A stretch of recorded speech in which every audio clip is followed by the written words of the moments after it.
다음은 본대표의 명예조직위원장으로 서고 계신 조금 전에 언급이 있으셨습니다만 많은 노고를 이룬 새누리당 윤상현 의원님의 인사 말씀이 있겠습니다. 여러분 박수로 환영해 주시면 대단히 좋겠습니다. 윤상현 의원님입니다.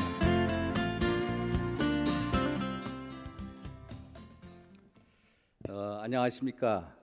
윤상현 의원입니다. 먼저 2014 지구촌 평화 실현을 위한 지도자 대회에 참석하신 모든 분들께 감사의 말씀을 올립니다.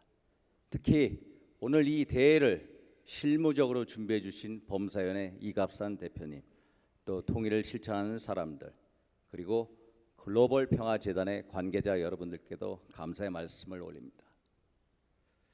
아시다시피 우리가 염원하는 통일은 지구촌 평화 실현을 위한 거대한 전환점이 될 것입니다. 그리고 한반도의 통일 한반도야말로 한반도가 동북아시아에서 경제적인 중심지로 부상하는 계기가 될 것입니다. 저는 오늘 이 대회를 보면서 참으로 시적절하고 뜻깊은 대회라고 생각을 하고 있습니다. 왜냐하면 지금까지 우리 대한민국에서 이루어진 통일 논의를 보면 쉽게 알 수가 있습니다.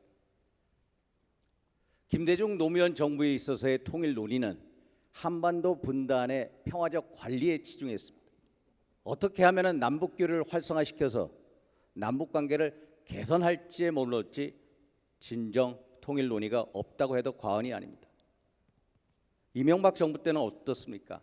갑자기 어느 날 통일이 찾아올 수 있다는 생각에 통일 논의 자체가 통일세, 통일 항아리든 통일 재원 조달에 맞춰졌습니다. 제대로 된 통일 논의가 이루어지지 않았습니다. 그 다음에 박근혜 정부 시대에 들어섰습니다. 박근혜 정부 시대는 통일 대박론, 또 통일준비위원회 출범 등 통일 논의가 이제서야 본격화되기 시작했습니다.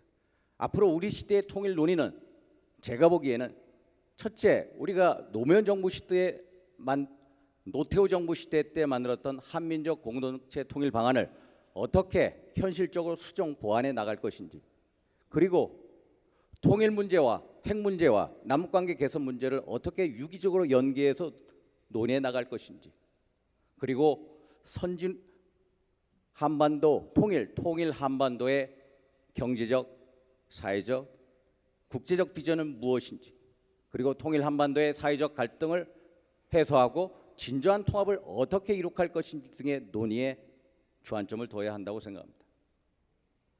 그런데 우리 시대, 지금 박근혜 정부 시대에 우리가 논의하고 있는 통일 논의, 아시다시피 정부 주도, 관 주도로 되고 있다는 인상을 씻을 수가 없습니다. 그러나 우리의 통일 논의가 제대로 된 통일 논의가 되기 위해서는 국민적인 공감대 형성이 필수적이고, 국민적인 공감대 형성을 위해서는 시민사회의 의견 수렴이 절대적입니다. 그래서 오늘 우리가 개최하는 이 지도자 대회야말로 시민사회가 드디어 대한민국의 통일 논의에 있어서 본격적으로 가세하기 시작됐다는 신호탄이 될 것으로 보입니다.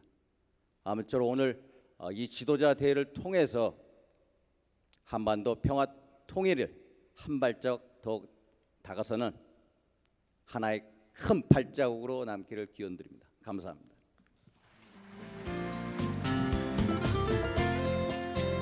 네, 이 통일 준비 시대에 이제 우리 범국민의 이 아우르는 이 자리의 의미가 얼마나 큰지를 윤상현 의원님께서 말씀을 해주셨습니다.